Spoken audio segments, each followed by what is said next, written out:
이해가 이제 되시죠? 우리가 지난주에 디모데전서에서 1장과 6장에 바울이 믿음의 아들 디모데에게 선한 싸움을 싸우라라고 이렇게 두 번이나 이제 강조했던 것을 함께 나누었습니다.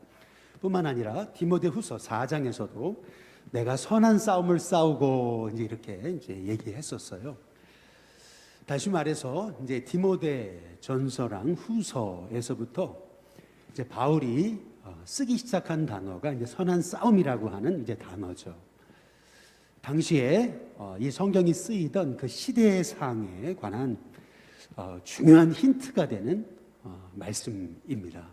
한번 우리 유다서를 보시면은요, 1장 3절에 보시면 유다서를 쓴 목적에 대해서 이렇게 얘기를 해요. 사랑하는 자들아, 우리가 일반으로 받은 구원에 관하여 내가 너희에게 편지하려는 생각이 간절하던 차에 성도에게 단번해 주신 믿음의 도를 위하여, 그 다음 뭐라 그러죠? 힘써 싸우라는 편지로 너희를 권면해야 할 필요를 느꼈노니라고 얘기를 하고 있어요. 다시 말하면 유다서의 핵심은 믿음의 선한 싸움을 싸워야 된다라고 하는 얘기를 하기 위해서 이제 유다서를 이제 기록해 놨다라고 하는 것을 이제 알 수가 있어요. 그래서 우리가 보통 일반적으로 히브리, 야고보, 베드로 전후, 그 다음에 유다, 뭐 이런 말씀을 이제 공동서신이다, 뭐 일반서신이다라고 이렇게 이제 얘기를 하는데요. 오늘 함께 보실 5 서신, 히브리, 야고보, 베드로 전후, 그리고 유다서, 이 5 서신에 이제 공통점이 있다면 믿음의 선한 싸움에 관한 이제 말씀입니다. 또 한 가지 공통점을 얘기하자면 이제 바울이 순교하기 전후를 기점으로 이제 쓰여진 그러한 말씀이 이제 히브리, 그리고 야고보, 베드로 전후, 유다서라고 이제 전통적으로 이제 그렇게 이제 말하고 있습니다. 오늘은 이 5권의 서신이 이제 쓰여진 어떤 그 상황적 배경을 중심으로 함께 좀 말씀을 나누고자 하는데요. 그 이유가 있어요. 제가 말씀을 준비하면서 보니까 말씀을 나눌 게 너무 많은데 다 하려다 보니까 1시간에 못 하잖아요. 그래서 어떻게 하면은 핵심을 나누면서 너무 시간을 오래 하지 않을 수 있을까 이제 생각을 하다가 이제 말씀을 이제 제가 전하기 전에 히브리서, 야고보, 베드로 전후, 유다서를 이제 다 제가 통으로 읽으면서 어떤 말씀을 나눠야 되나라면서 이제 기도하는 중에 이제 하나님께서 주신 마음은 이 소위 히브리서, 야고보서, 베드로 전후서, 유다서의 이 시대적 상황이 우리의 상황하고 참 비슷하다라고 하는 그런 생각을 좀 해보게 됐어요. 먼저 첫 번째는 교회를 향한 핍박의 상황이 바로 히브리, 야고보, 베드로 전서, 후서, 유다서에 깔려 있는 그런 시대적 상황입니다. 근데 우리가 이제 요한계시록에서 나오는 것처럼 어떤 그 전방위적인 핍박이 이제 생겨지고 있는 상황은 아니고요. 이제 점진적으로 이제 핍박이 이제 더욱더 강해지고 있는 그런 상황 속에서 이제 편지를 쓰게 된 거다라고 이제 생각하시면 됩니다. 대표적인 성경이 이제 야고보서, 이제 베드로전서인 거예요. 그래서 야고보서랑 베드로전서에서 가장 많이 나오는 단어 중에 하나가 시험, 시련, 고난에 관한 그런 말씀의 주제입니다. 그래서 야고보서를 한번 보시면 1장 2절에 내 형제들아, 너희가 여러 가지 시험을 당하거든 어떻게 하라고요? 온전히 어떻게 여기라고요? 기쁘게 여겨라.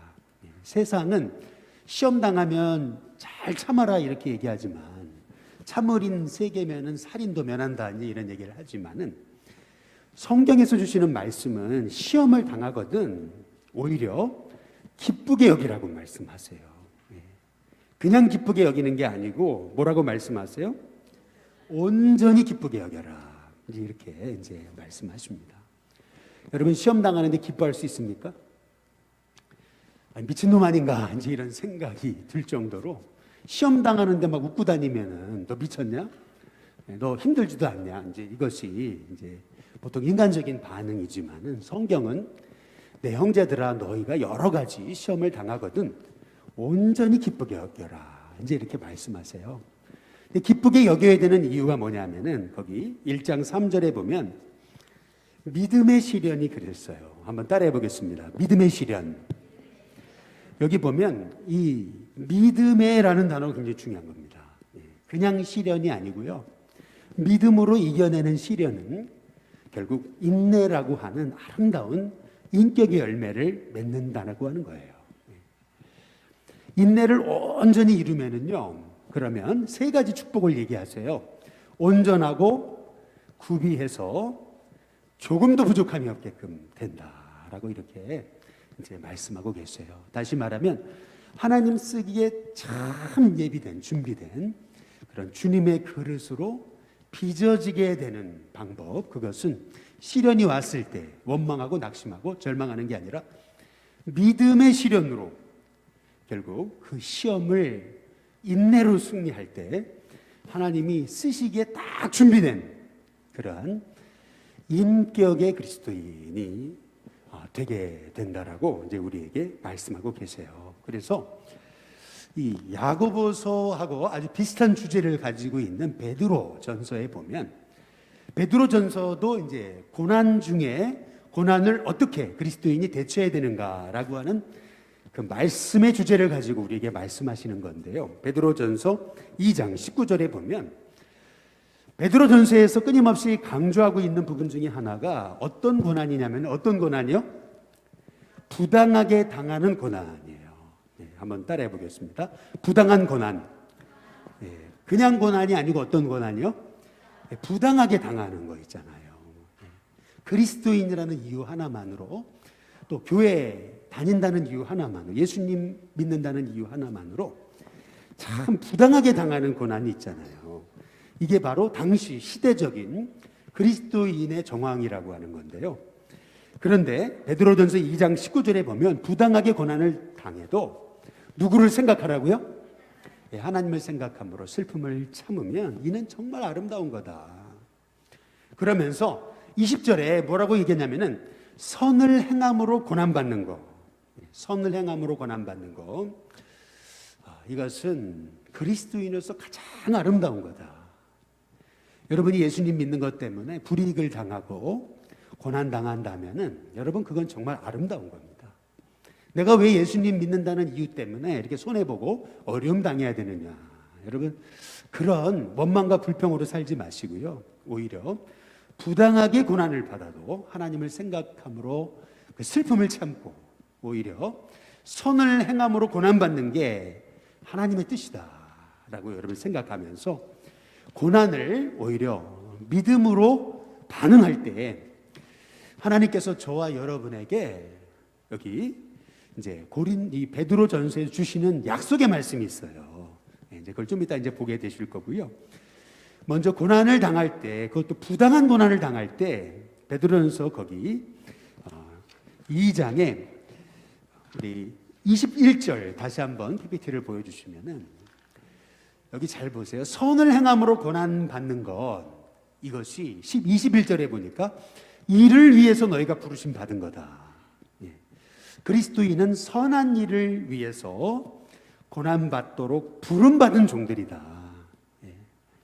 그래서 우리가 부당하게 고난당할 때 그 고난을 이겨나가려면 반드시 바라봐야 되는 분이 있어요. 우리 베드로전서 거기 2장 21절 다시 보여주시면 누구냐면 21절 누구냐면 누구예요? 예수님이라는 거죠. 예수님께서도 너희를 위해 고난을 받으셔서 우리에게 본을 끼쳐 그 자취를 따라오게 하셨다 이렇게 말씀하는데요. 고난 당할 때 부당하게 고난 당할 때 우리가 생각해야 될 분 그분이 누구세요? 예수님이시라는 거죠. 예수님 바라보고 예수님이 고난 당할 때 어떻게 하셨나라는 그 본을 따라가면 그러면 우리가 이 고난 많은 세상에서 그리스도인으로 승리하게 된다라는 거예요. 그러면 예수님이 고난당할 때 어떻게 하셨나? 이 베드로전서 2장 23절에 보면은 이렇게 말씀하죠. 욕을 당하시되 어떻게 하셨어요? 마테오 욕하지 않으셨어요. 또 고난 당하시되 또 뭐 하지 않으셨어요? 위협하지 않으셨습니다. 오히려 공의로 심판하시는 이에게 다 부탁하시고 맡겼다. 그리고 24절 친히 나무에 달려 그 몸으로 우리 죄를 담당하셨다. 이제 이렇게 말씀하시잖아요. 예수님이 보여주신 고난 당할 때 어떻게 고난을 대처해야 되겠는가? 그 고난의 본, 그것은 뭐냐면 욕을 당하되 맞대어 욕하지 않으셨다라고 하는 것이 우리 그리스도인이 따라가야 될 그 고난의 본이라고 하는 것이죠. 그런데 이 베드로전서에서는 특별히 우리가 고난 당할 때 어떻게 해야 되는가라고 하는 그 본으로 예수님을 말씀하실 때 이 베드로만 사용하고 있는 독특한 표현이 있습니다. 아주 독특한 표현. 그게 뭐냐면요. 베드로전서 3장에 이제 18절에 보시면은요. 육체로는 죽임을 당하셨죠. 영어로는 살리심을 받으셨어요. 그래서 19절에 그가 또한 영으로 가서 옥에 있는 영들에게 선포하셨다. 이제 이렇게 말씀하시잖아요. 여기 보면 영으로 가서 옥에 있는 영들이라 그랬는데 옥이 어디예요? 지옥 감옥. 게헨나라고 하는 이런 수월에 있는 영혼에게 가서 선포하셨다. 이제 이렇게 말씀하고 계시는 거예요. 무슨 말이냐면 예수님은요 고난 당하시되 어느 정도까지 고난 당하셨냐면 베드로의 표현은 이거예요. 지옥까지 내려가셨다라고 얘기하는 겁니다. 그게 핵심이에요. 예수님은요 지옥까지 내려가실 정도의 고난을 당하셨다. 이게 지금 베드로가 하고 있는 얘기예요. 당시에 아마도 많은 사람들이 예수님 십자가에 죽으셨잖아요.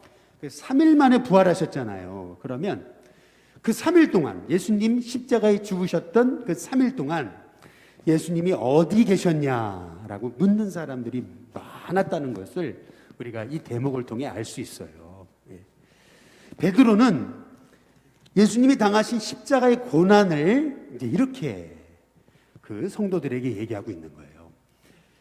부당한 고난을 당하셨는데 맞대어 욕하지도 아니하시고 위협하지도 아니하시고 오히려 친히 몸으로 십자가에 달려 고난 당하셨는데 예수님은 십자가에 죽으시되 고난 당하시되 우리를 위해서 음부에까지 내려가신 분이다라고 이렇게 이제 말씀하고 이제 계시는 거예요. 예수님 십자가에 죽으시고 부활하시기까지 3일 동안 어디 계셨냐? 예수님은 지옥까지 내려가셨다. 그러면 거기서 뭐 하셨냐라고 했을 때 그때 베드로의 말은 예수님이 영으로 지옥에까지 내려가셔서 하나님 말씀을 선포하신 거다라고 이렇게 가르치고 있는 것을 우리가 볼 수가 있습니다. 근데 실은 이 말씀은 여기서 끝나면 안 돼요. 실은 다시 아까 PPT 보여주시면은요, 잘 보세요. 육체는 죽음을 당하셨죠. 그리고 3일 동안 어디로 내려가셨어요? 지옥으로 내려가셨죠. 그러나 예수님이 우리를 위한 고난을 당하셨기 때문에 예수님은 그 3일의 고난 이후에 어떻게 되셨어요? 22절에 하늘에 어떻게 하셨어요? 오르셨다라고 하는 거죠. 그래서 하나님 우편에 계신다. 그래서 우리 한글 사도신경에는 나오지 않지만 영어, 본 라틴어 사도신경에 보시면 예수님 십자가에 죽으시고 음부에까지 내려가셨다라고 하는 표현이 영어 사도신경에도 라틴어에 다 나옵니다. He descended into the hell라고 이렇게 나와요. 예수님은 음부까지 내려가셨다라고 그렇게 이제 말씀하고 이제 계시거든요. 다시 말하면 하나님의 아들이신 예수님께서 우리를 구원하시기 고난 당하시되 음부까지 내려가셨다는 걸 생각해 보면은 여러분 우리가 고난 당하면서 사람들에게 짓밟히고 욕을 먹고 어려움 당하는데 정말 너무나 저 밑바닥까지 내려가는 것처럼 보여도 예수님 생각함으로 슬픔을 참으면 언젠가 하나님이 예수님 높이신 것처럼 저와 여러분도 높이신다. 이제 그것을 이제 베드로가 이제 말하고 있는 거거든요. 그래서 끊임없이 고난 당할 때 고난 가운데도 승리하신 예수님의 본을 따라 우리도 고난 당하는 그리스도인으로서 그 고난의 본의 자체를 따라가라라고 말씀하시는 이 베드로의 이 권면이 저와 여러분 가운데 고난당해도 낙심하지 않고 예수님 바라보며 승리하는 저와 여러분이 되시길 주님의 이름으로 축복합니다. 그래서 야고보서랑 이 베드로전서는 이 고난이라는 배경으로 여러분이 보셔야 돼요. 고난이라는 관점으로. 그러면은 이제 말씀 하나하나가 이제 이해가 이제 되기 시작하는 겁니다. 그런데 이제 베드로전서 5장으로 넘어가 보시면 이제 고난의 주제로 보셔야 돼요. 이제 너희 중 장로들에게 권한다. 이제 그러면서 베드로가 나는 함께 장로된 자다. 이제 이렇게 말하잖아요. 그러면 자기를 뭐라고 표현하면은 그리스도의 고난의 뭐라고요? 증인이다. 내가 고난의 증인이다. 근데 그 다음에 뭐라 그러냐면 나타날 뭐에 참여할 자요? 영광에 참여할 자다. 이제 이게 베드로전서에서의 고난을 보는 시각이에요. 무슨 말이냐면 지금은 고난으로 인해서 우리가 음부까지 내려가는 것 같지만 그러나 장차 우리에게 뭐가 있어요? 영광이 있어요. 장차. 그러니까 생각건대 현재의 고난은 장차 우리에게 나타날 영광과 비교할 수 없다라고 바울이 고백한 것처럼 마찬가지로 지금 베드로는요, 지금 우리에게 고난이 있어도 우리에게 앞으로 장차 하나님이 주실 영광이 있다. 이제 이렇게 지금 표현하고 있는 것입니다. 그래서 베드로전서 5장 1절, 2절에 보시면 지금 고난이 있지만 하나님의 영광이 있을 것을 우리가 기억하면서 2절 너희 중에 있는 양머리를 치되 어떻게 하지 말라고요? 억지로 하지 마라. 대신 어떻게 하라고요? 하나님의 뜻을 따라 어떻게 하라고요? 자원함으로 하고 또 더러운 뭐를 위해서 하지 말라고요?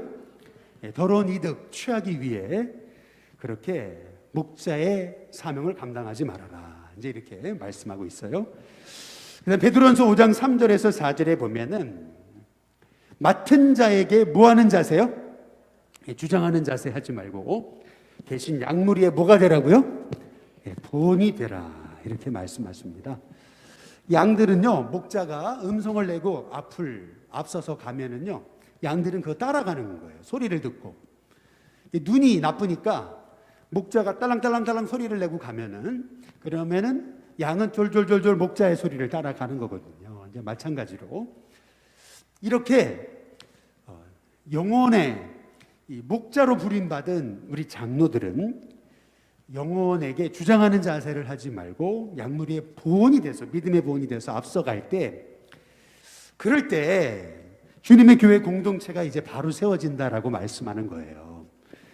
그러면서 베드로가 하는 얘기는 베드로전서 5장 4절에 보면 그리하면 목자장이신 예수님이 오실 때 어떻게 돼요?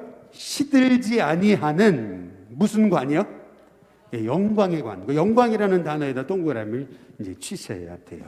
다시 말하면 이 베드로전서를 여러분 보시면은 우리가 왜 고난 가운데 원망하지 않고 낙심하지 않고 끝까지 예수님 바라보고 그 고난의 본을 쫓아가야 되는 거냐 하면은 분명 이 고난 뒤에는 하나님의 뭐가 있어요?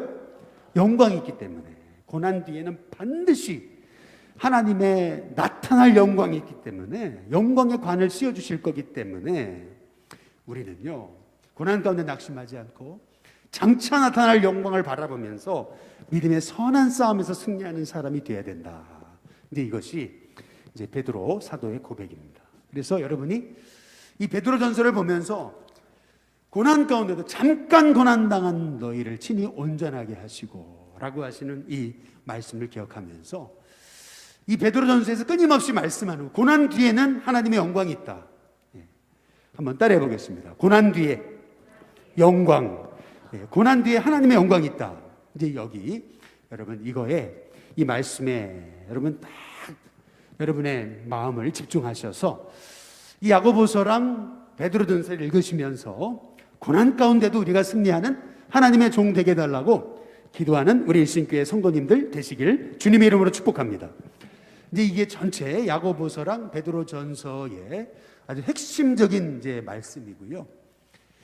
뭐 더 자세히 더 깊이 들어가면 좋은데 이제 너무 시간이 여의치 않으니까 이제 두 번째 이 소위 이제 히브리서, 야고보서, 베드로 전후서, 그리고 유다서를 깔고 있는 배경은 뭐냐면은 두 번째, 흉악한 일이, 다시 말하면 사도 바울이 한 표현이죠. 앞으로 흉악한 일이가 이제 일어날 것인데라고 했잖아요. 그 흉악한 일이가 뭐냐면 이단의 공격이 있을 거다라고 이제 그렇게 말한 것입니다.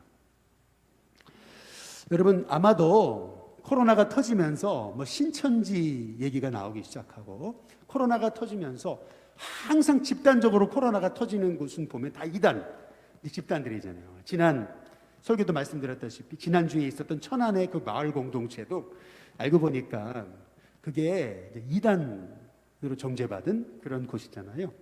이 이단이 보니까 제주도까지 뻗쳤더라고요.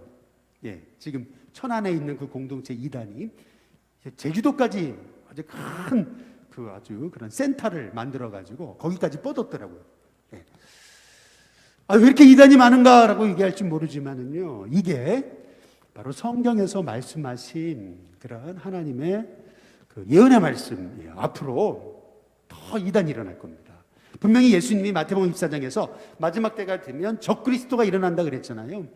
여기저기서 내가 그리스도다라는 사람들이 일어날 거라고 말씀하잖아요. 그래서 우리는 이 히브리, 야고보, 베드로 전후, 그리고 유다서를 보면서 이게 이 시대랑 너무 비슷하다, 우리에게 영적 분별이 필요하다라고 하는 것을 우리가 깨달으면서 말씀을 볼 필요가 있는데요.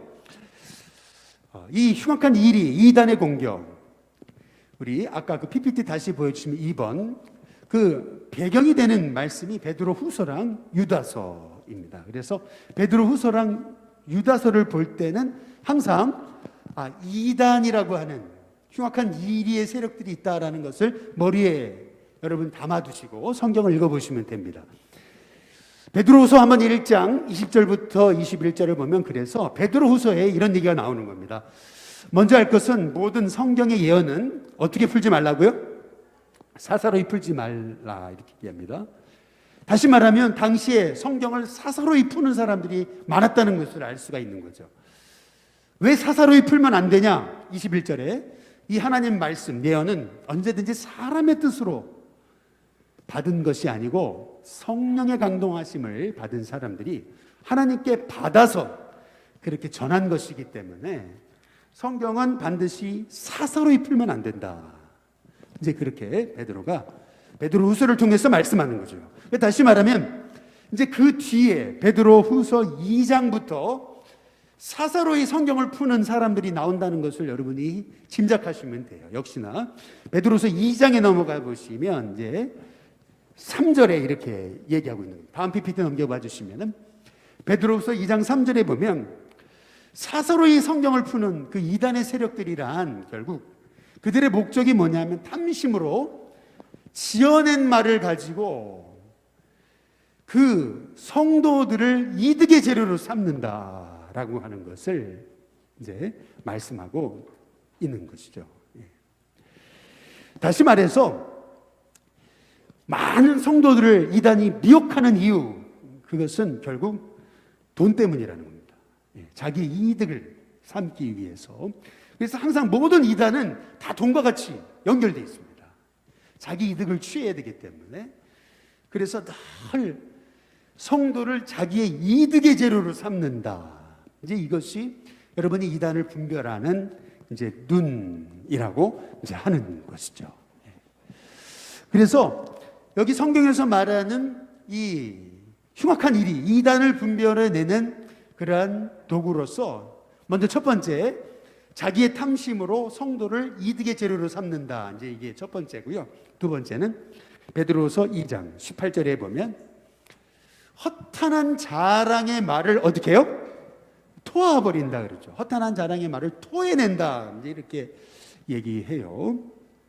허탄한 자랑의 말이라는 건 뭡니까? 이제 결국 끊임없이 자기를 높이고 자기를 드러내서, 그래서 결국에는 많은 사람들을 그 미혹에 빠져들게 하는 그러한 도구로 사용한다는 거죠. 여러분, 이단 치고서요 밖에다가 큰 플랜카드 내걸고 무슨 국회 국무총리상을 받았냐는 둥 뭐 어디 외국에 어떤 사절단하고 와가지고 뭐 한다는 둥 이거를 다 붙여놓지 않는 데가 없거든요.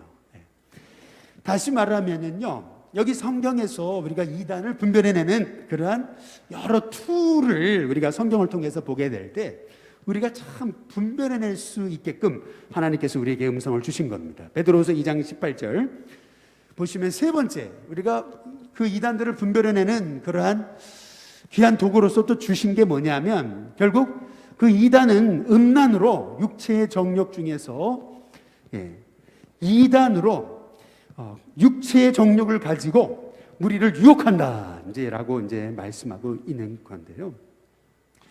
결국에는요, 여러분, 마귀가 우리를 넘어뜨릴 때요, 가장 먼저 첫 번째 사용하는 것은 그 거짓말이라는 도구거든요. 마귀는요, 거짓아비잖아요. 그러니까 끊임없이 영혼을 속이죠. 그런데 결국에는요, 죄는요, 음란으로 연결되게 돼 있어요.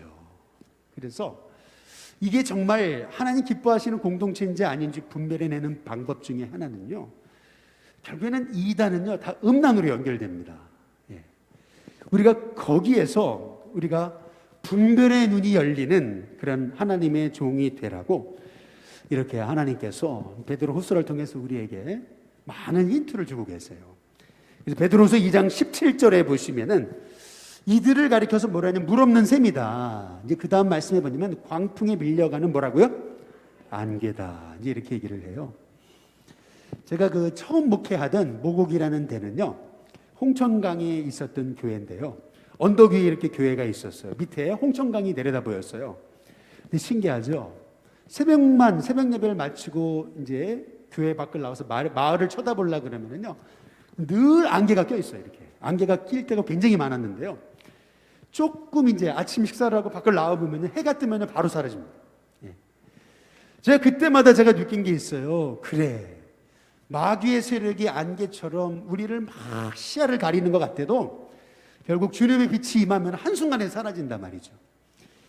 뭐 요새 뭐 이단 세력이 어마어마하게 많은 것 같고 이단이 뭐 정통을 다 휘어잡는 것처럼 보여도요, 오늘 말씀처럼 광풍에 밀려가는 안개와 같은 존재가 이단이에요.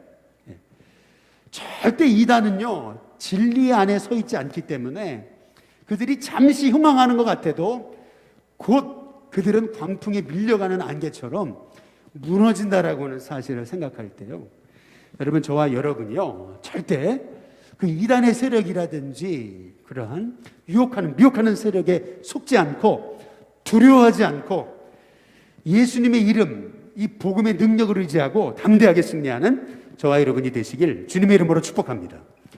그런데 이제 이 베드로후서에서 두 종류의 상반된 이단에 대해서 얘기하는 거예요. 소위 이제 아주 긴박한 종말론을 주장하면서 결국에는 세상과 다 동떨어지게 만들고, 그래가지고 소위 세상과 완전히 이렇게 분리된 그러한 소위 세상과 반사회적인 그러한 공동체를 형성했던 이단이 있었던 반면에 또 다른 전혀 다른 성격의 이단은 뭐냐면은 주님이 언제 오시냐, 아니 맨날 오신다 그래 놓고 안 오시지 않냐, 이렇게 소위 주님의 다시 오심을 부인하는 그러한 이단이 있었음을 알 수가 있습니다. 베드로전서 4장 7절에 보면 분명히 이렇게 얘기해요. 만물의 뭐죠? 마지막이 가까웠다. 그러므로 너희는 정신을 차리고 근신하여 기도하라. 이렇게 얘기하거든요. 그런데 베드로서 3장 4절에 보면 이렇게 얘기를 합니다. 주께서 강림하신다는 약속이 뭐라고요? 어디 있냐? 아니, 주님 오신다며 언제 오시냐 도대체? 공수표 아니냐?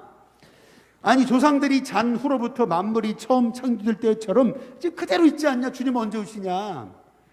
이제 그런 예수님의 다시 오심을 부인하는 그러한 세력들이 있었음을 알 수가 있죠.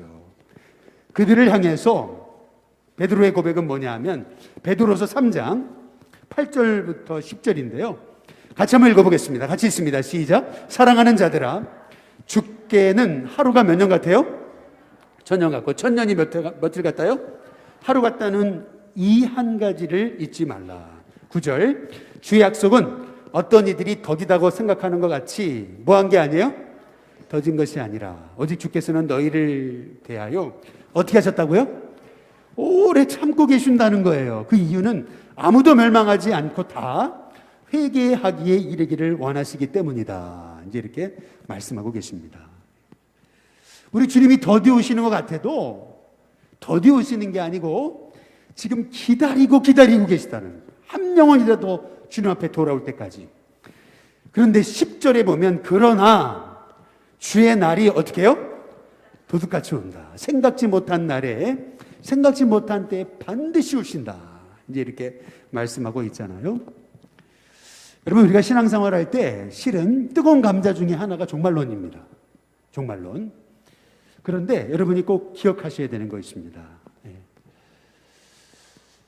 참 많은 그 위대한 신학자들이 했던 얘기인데요. 기독교를 기독교가 되게 했던 가장 중요한 신학, 그것은 뭔지 아세요? 종말론입니다. 다시 말하면 다시 오신다 주님. 이 긴장감 있잖아요. 다시 오신다. 이거를 놓쳤을 때 교회는 타락하기 시작했어요. 그런데 다시 오신다라는 것을 깨달기 시작했을 때 교회는 다시 일어났어요.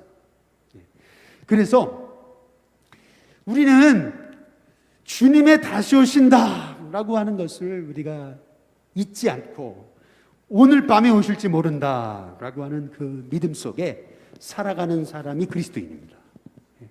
그러나 동시에 또한 오늘 밤에 주님이 오시더라도 루터가 얘기한 것처럼 오늘 밤 지구가 종말이 온다 하더라도 나는 한 그루의 사과나무를 심겠다라는 믿음의 고백으로 살아가는 사람들이 그리스도인입니다.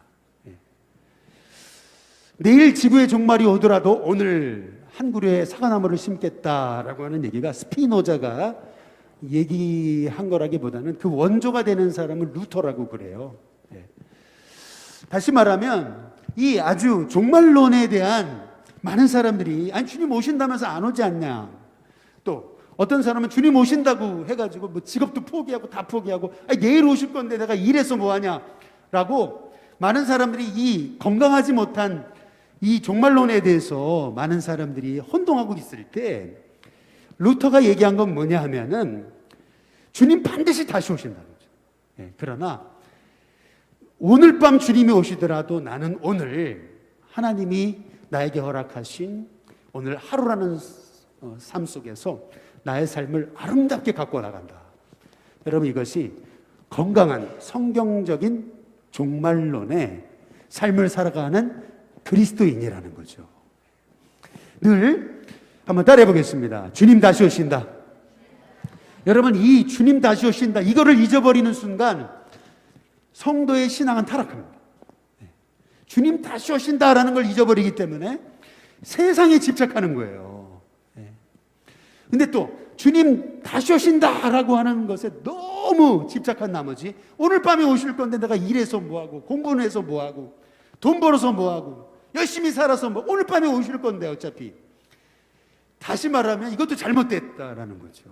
오늘 밤에 오시더라도 나는 오늘 한 그루의 사과나무를 심는 마음으로 오늘 하루 하나님이 주신 하루라고 하는 세월 속에서 하루를 살아도 그리스도인답게 살겠다. 여러분 이것이 건강한 주님 다시 오심을 기다리는 성도의 삶이라는 거죠. 저는 우리 일신교회 성도들이 주님 오신다라는 그 주님의 재림에 대한 그런 긴장감, 그러나 동시에 오늘 하루를 살아도 나는 그리스도인답게 살겠다라고 하는 그리스도인다운 정체성, 긴장감과 이 정체성, 이 두 가지를 놓지 않는 우리 일신교회 성도님들 되시길 주님의 이름으로 축복합니다. 그 다음에 마지막 세 번째로 이제 오늘 말씀에서 이제 우리에게 이제 이 히브리서에서 우리가 꼭 기억해야 될 말씀이 있습니다. 이 히브리 야고보 베드로 전후 유다서에 깔려 있는 너무나 중요한 배경이 하나 있어요. 그게 뭐냐면요, 신앙의 나태함입니다. 세 번째, 신앙의 나태함. 그리고 배교의 상황인 거예요. 이거를 히브리서를 통해서 우리가 아주 깊이 볼 수가 있어요. 히브리서 한번 2장 3절에 보시면 이렇게 얘기해요. 우리가 이같이 어떤 구원이요? 우리가 이같이 어떤 구원이요? 이 큰 구원을 어떻게 여겨요? 등한히 여기면, 이렇게 얘기하죠. 이게 무슨 말이냐면요, 우리가 그 요한계시록에서 라오디게아 교회가 왜 책망받았죠? 그들 너무 부자였어요. 라오디게아라고 하는 지역은요, 당시에 엄청난 부유한 지역이었습니다. 그러다 보니까 성도들이 잘 살잖아요. 그러면서 주님 다시 오신다라고 하는 그 주님의 재림에 대한 신앙을 잃어버렸어요. 이제 그러면서 그들은 세상에 안주하기 시작했어요. 그러한 라오디게아 교인에게 우리 예수님이 주신 음성은 뭐냐면, 뜨겁든지 차든지 하길 원한다. 너희가 미지근하니까 내가 토하여 내친다, 이렇게 얘기하시잖아요. 이 말의 의미는요, 여러분, 라오디게아 교회는 핍박이 없었습니다. 너무나 편해졌어요, 신앙생활이. 그러면서 그들이 빠지게 된 것은 나태함인 거예요. 나태함에 빠지니까요. 그 또 대표적인 교회가 어떤 교회냐면 사대교회죠. 사대교회도 살았다 하는 이름은 가졌으나 죽은 자라고 얘기를 하시잖아요. 쉽게 말하면 우리가 이 초대교회를 우리가 이해하실 때 잘 보세요. 야고보서를 보면은요, 2장에 어떤 얘기가 나오냐면, 교회를 갔는데 부유한 사람은요 막 좋은 자리에 앉으라 그러고, 가난한 자들이 왔더니 에이 저리 가라 그러고요. 그 야고보서 2장에 나와요. 이게 뭘 의미하는 거냐면, 초대교회는요 사도행전 2장에 보시면 가난한 자가 없었다 그랬잖아요. 왜? 서로 나눠주니까. 가난한 자를 얼마나 그렇게 돌보고 양육했던 게 초대교회인데, 불과 한 30년, 한 40년 상관으로 한 30년 정도 지났는데, 지금 벌써 한 세대밖에 안 지났는데 초대교회가요, 그 초대교회 초기의 정신을 잃어버렸음을 말씀하고 있는 거예요. 야고보서 2장에 한번 읽어보세요. 뭐 금가락지를 끼고 막 사람들이 나타나거든요. 그러면 막 높여주고, 가난한 자들이 어이 저리 가라. 이게 지금 이 초대교회 지금 이 히브리서 야고보서의 상황인 것을 성경이 이제 말하고 있는 겁니다. 다시 말하면 초대교회의 굉장한 위협, 그것은 뭐냐면, 어찌 보면 고난보다도 더 큰 위협, 그것은 뭐냐면은 신앙의 나태함입니다. 히브리서 5장 11절에 보면은 이렇게 말씀해요. 멜기세덱에 관하여는 우리가 할 말이 많지만, 그러나 뭐라 그래요? 너희가 듣는 것이 둔하대요. 여러분, 이 말의 의미가 뭐예요? 옛날에는 얼마나 사모하면서 들었는지 몰라요. 근데 지금은 이 듣는 것이 둔해졌어요, 사람들이. 무슨 말이냐면요, 신앙에 나태해지니까 아무리 생명의 말씀을 전해도 사람들이요 깨닫지를 못해요. 깨닫는 게 둔해져 버린 거예요. 지금 이게 히브리서에서 계속 얘기하고 있는 내용들입니다. 뭐 내용이 많기 때문에 다 제가 찾을 수 없기 때문에 대표적인 두 구절을 찾은 거고요. 읽어보시면 이제 그 관점을 보고 히브리서 읽어보세요. 그러면 얼마나 성도들이 그동안 30년 사이에 얼마나 신앙이 나태해졌는가라고 하는 것을 보여주겠습니다. 우리 한국교회 상황과 너무 비슷합니다. 어느 정도로 지금 히브리서의 상황이 지금 어느 정도까지 온 거냐면요, 히브리서 10장에 25절에 보면 이렇게 얘기합니다. 히브리서 10장 25절 말씀에 보니까 모이기를 뭐예요? 패하는 어떤 사람의 뭐라고요? 습관이라고 얘기를 해요.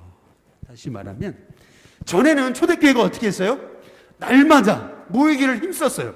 성전에 있든지 집에 있든지 예수는 그리스도로 가르치려가 쉬지 않고요, 떡을 떼고 찬송하고 모여가지고 계속 성전에 모이기 힘쓰고 집에서 모이기 힘쓰고 계속 모이기 힘썼거든요.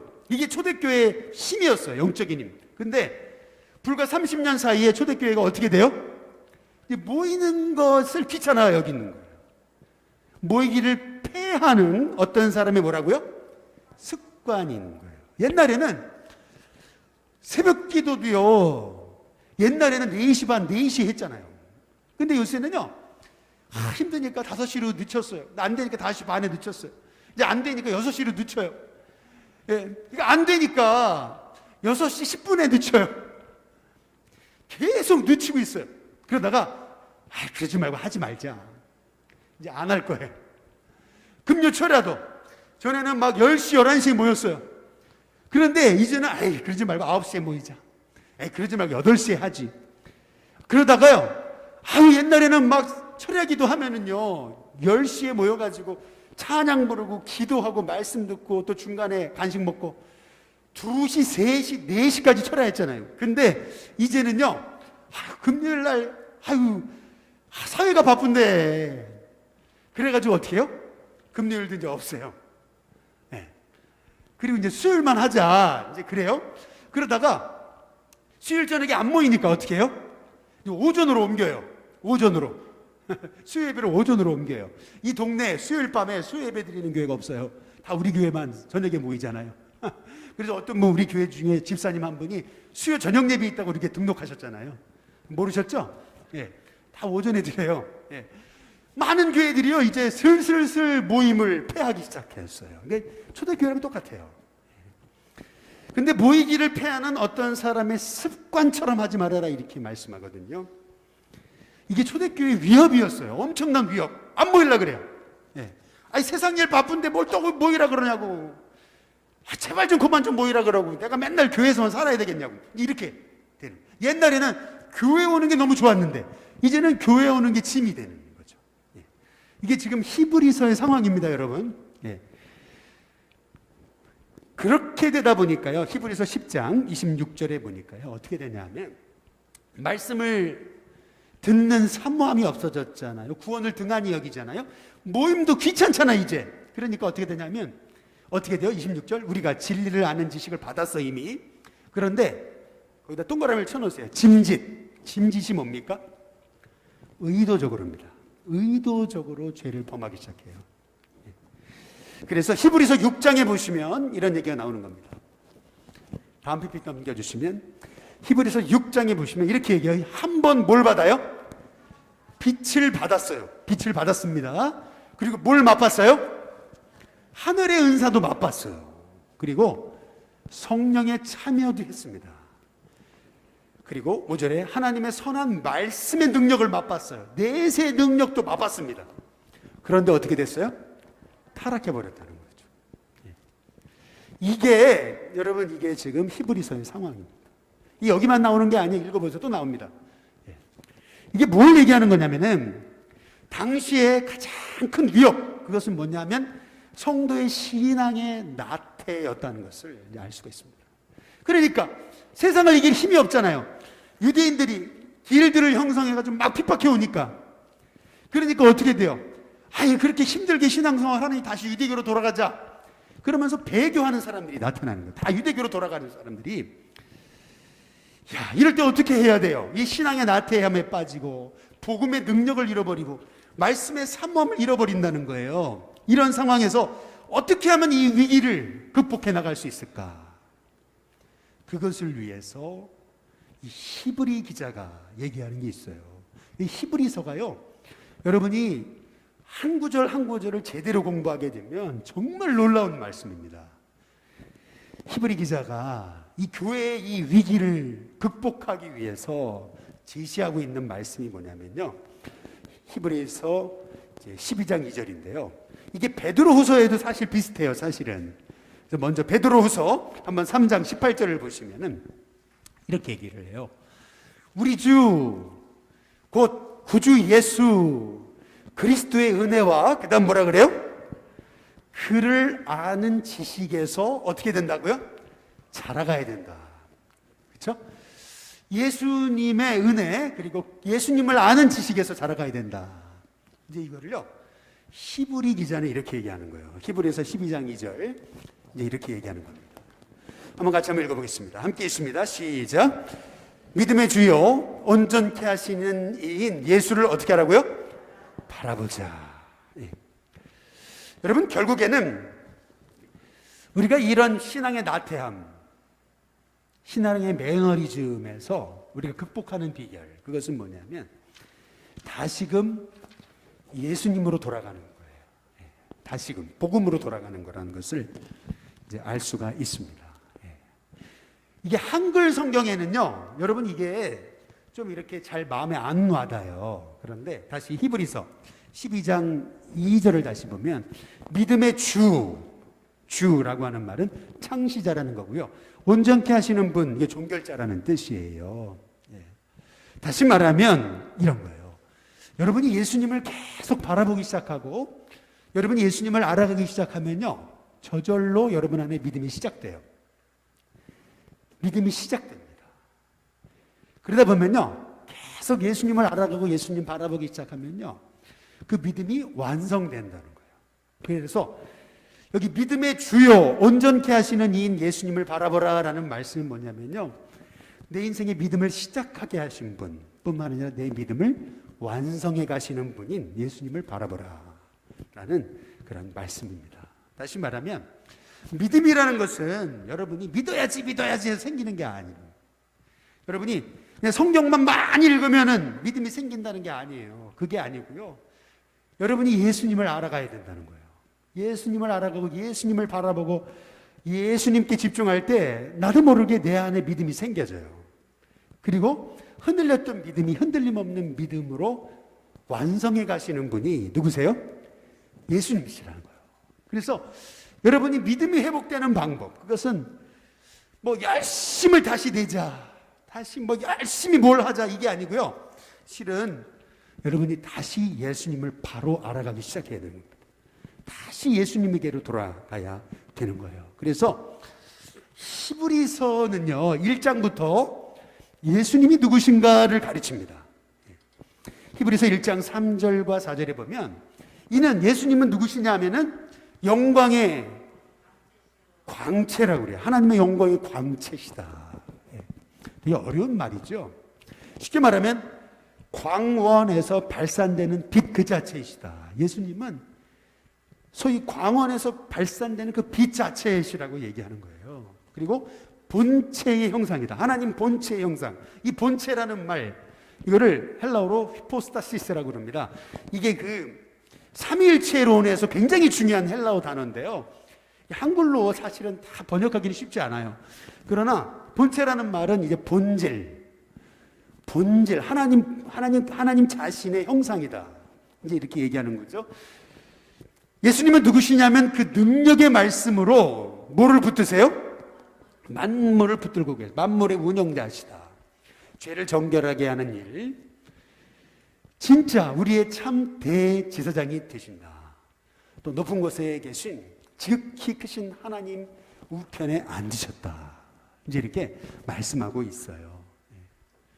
예수님이 어떤 분이신지 이 히브리 기자가 소개하고 있는 이제 단어는요, 실은요, 거기 밑에 4절 밑에 히브리서에서 예수님에 관해서 뭐라고 표현하냐면요, 프로드로모스라고 그래요. 이게 뭐냐면 선발대. 다시 말하면 하늘의 성소에 제일 먼저 앞서가신 분이라는 거예요. 뿐만 아니라 더 좋은 언약의 보증이다. 이 보증이라는 말, 앵교스라는 말은 더 좋은 언약의 보증인이 되셨다. 먼저 나신 분이다, 맏아들이다, 이렇게 얘기하거든요. 프로토토고스라고 이렇게 얘기를 해요. 그리고 구원의 창시자시다, 아르케고스라고 얘기하는데요. 실은 이제 이 아르케고스라고 하는 단어를 여러분이 조금 이제 주목할 필요가 있습니다. 좀 이따 이제 설명을 이제 드리겠고요. 실은요, 여러분 이런 얘기가 있습니다. 데스티니라고 하는 책, 우리 고성준 목사님의 책에 보면은 이런 얘기를 해요. 우리 신앙인들이요, 한 세대 동안 사용하던 단어들이 있어요. 예를 들면 성령 충만. 그런데 많은 분들이 30년 정도 성령 충만 이런 단어를 듣다 보면은 익숙해져 버려요.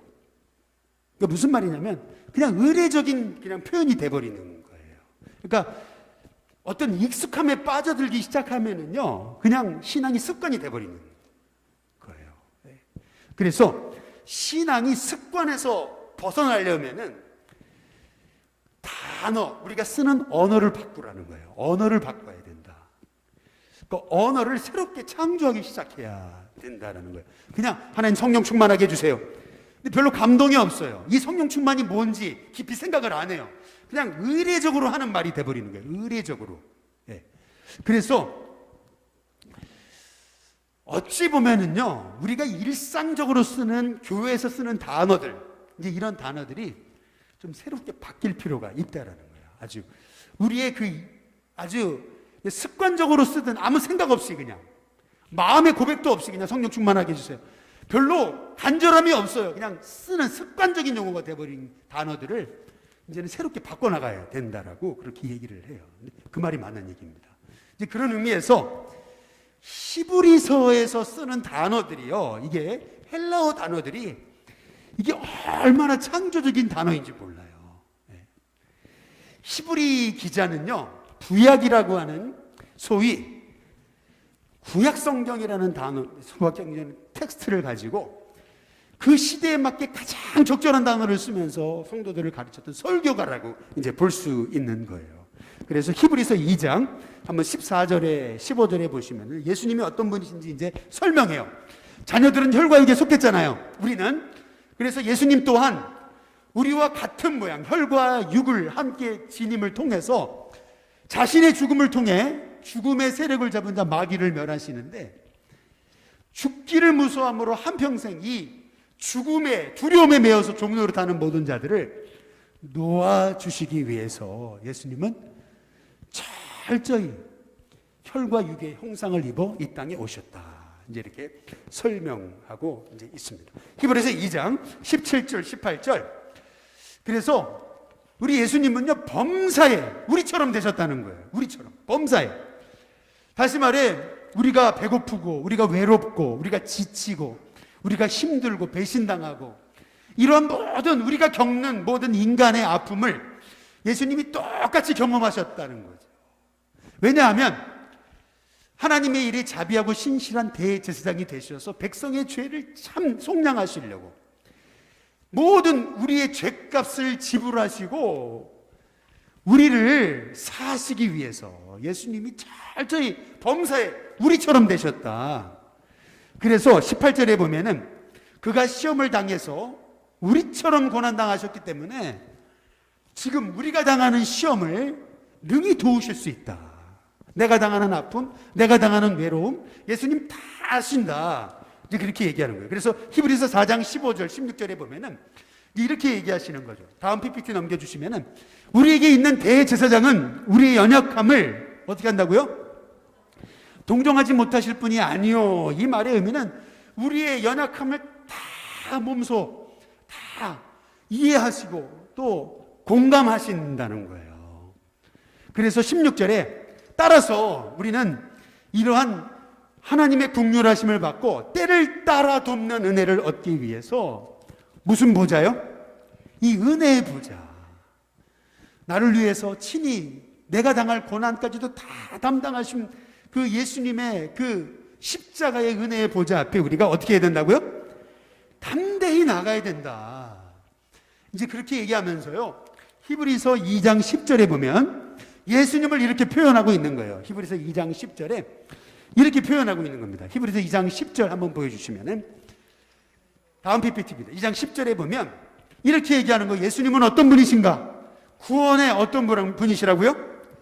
창시자시다. 여기서 창시자, 아르케고스라는 말은, 아르케라고 하는 것은 모든 것의 시초, 시작을 의미하는 거잖아요. 아르케고스라고 하는 말은 뭐냐면 예수님이야말로 참 구원의 뭐라고요? 선구자시고 개척자시다. 이제 그렇게 말씀하는 거예요. 어떤 하나님이 인간처럼 되셔가지고 어떤 하나님이 인간의 고난을 겪으시고 고난을 다 짊어지셔가지고 고난을 통해서 온전케 되신 분이 어디시 있느냐? 그분이야말로 진짜 우리의 구원의 시작이 되시지 않느냐? 지금 히브리 기자는 실은요, 이 히브리서의 이 헬라어 하나하나 단어 하나는요 얼마나 창조적인 단어인지 몰라요. 예수님이 어떤 분이신지 아주 깊이 있게 설명하면서 천사와는 비교도 되지 않는다. 모세와도 비교도 되지 않는다. 이제 그렇게 얘기하면서요, 히브리서 3장 1절에 보면 그래서 이렇게 얘기하는 거예요. 다음 PPT 넘겨주시면은 우리의 믿는 도리의 사도이시고 대제사장이신 예수님을 어떻게 하라고요? 깊이 생각해야 된다. 예수님을 깊이 생각해야 된다.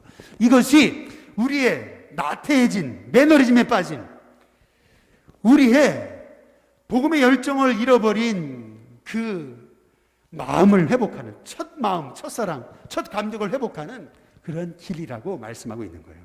히브리서에서 우리가 주목해 봐야 될 것은 뭐냐면요, 칼 와흐메르라고 하는 원리가 있습니다. 이게 뭐냐면은 랍비들이 사용하던 원리인데, 낮은 차원의 진리를 설명하면서 높은 차원의 진리를 말하는 거, 이것이 칼 와흐메르라고 하는 논리인데요. 쉽게 말하면 한 가지만 소개하고 이제 마칠게요. 히브리서에서 하는 걸 잘 보세요. 히브리서 읽어보시면 그런 논리를 가지고 계속 설명하고 있어요. 이게 뭐냐면 히브리서 2장 2절에 보면 이렇게 얘기합니다.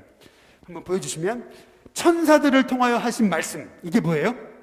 율법입니다. 율법. 율법을 통해서도 사람의 믿음이 견고하게 돼서 모든 범죄함과 순종하지 아니함이 공정함을 받았거든요. 다시 말하면 구약시대에 그 천사를 통해 주신 율법을 받고도 사람들이 변화됐는데, 하물며 히브리서 1장 1절에서 2절에 보면은 이 모든 마지막 날에는 누구를 통해서요? 아들 예수님을 통해서 우리에게 말씀을 주셨지 않냐. 사람들이 듣는 게 둔해졌어요. 말씀의 사모함이 없어졌어요. 하나님 말씀을 받지 않아요. 하나님 말씀은 살았고 운동력이 있어 좌회 날선검보다 더 예리하거든요. 히브리 4장에 얘기하는 거잖아요. 그런데 그 날선검보다 그 예리한 말씀, 과거 구약시대에 천사를 통해 주어진 율법을 통해서 사람이 바뀌었는데, 하물며 지금 이제 이 마지막 날에 예수님을 통해서 주신 말씀, 이 말씀을 받지 않는다면, 그러면 도대체 너희들이 무엇을 통해서 변화되겠느냐, 이제 이 얘기를 하고 있는 겁니다. 다시 말해서요, 지금 히브리서의 이 상황은요, 많은 성도들이요, 이 복음의 열정을 잊어버리고 있어요. 나태함에 빠졌어요. 말씀을 은혜로 듣지 않아요. 구원을 등한히 여깁니다. 그러면서요, 그들의 신앙이 매너리즘에 빠져 있을 때 어떻게 하면 저들의 믿음이 회복될 수 있을까?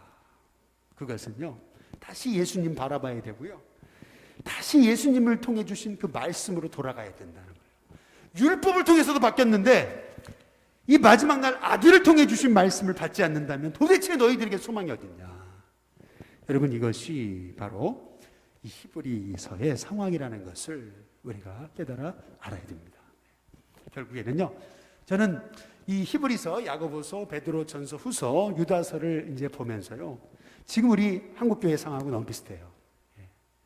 복음의 열정 잃어버리고요, 그리고 큰 구원을 등한히 여기고요, 듣는 것이 둔해졌습니다. 결국에는요, 예수님을 잃어버리고요, 다들 세상 속에 빠져가지고 과거의 큰 빚까지 받았고 내세 능력까지 받았는데 타락해버리는 이런 상황 속에서 교회가 다시 일어나야 되지 않느냐, 그 비결로 말씀하신 것이 믿음의 주요 온전하게 하시는 분이신 누구를 바라보라고요? 예수님 바라봐야 된다. 예수님을 깊이 생각해야 된다. 그분이야말로 진정한 우리의 구원자가 되시고 믿음의 시작이시다. 진정한 구원의 아르케고스가 되신다. 정말 당시의 초대교회 교인들이 매너리즘에 빠져 있다가 히브리 이 설교가를 통해 주어진 이 놀라운 말씀을 통해서 그들의 영이 깨어지게 됐던 것처럼, 마찬가지로 여러분, 우리도 그냥 늘 일상으로 사용하던 그러한 우리의 나태함 있잖아요. 신앙, 여러분의 언어조차도 다 나태함에 빠지는 거예요. 일상적으로 그냥 옛날에 쓰던 방식의 언어를 사용하면서 전혀 기대감이 없어요. 별로 마음의 고백이 없어요. 이런 여러 가지, 여러분, 이러한 우리가 신앙의 나태함과 익숙함에 빠지지 않도록 이제 다시 예수님 바라보면서 여러분의 신앙을 다시금 새롭게 정립할 필요가 있습니다. 다시 예수님 알아가야 되고요, 우리가 일상적으로 습관적으로 쓰던 그런 단어들을요, 내 삶이 바뀌어지는 신선한 단어로 바꾸기 시작해요. 내 삶이 정말 가슴에 담긴 언어들로 믿음의 고백이 바뀌어야 돼요. 그렇게 될 때 정말 예수님 바라보는 저와 여러분에게 믿음을 시작하게 하신 예수님께서 여러분의 믿음을 결국 완성해 가시는 은혜가 있게 될 줄로 믿습니다. 다시 이 땅에 하나님을 향한, 예수님을 향한, 말씀을 향한 사모함이 회복되고 다시금 이 땅 가운데 참 복음의 영광이 나타나도록 우리가 정말 깨어서 기도하는 저와 여러분이 될 수 있기를 주님의 이름으로 축복합니다.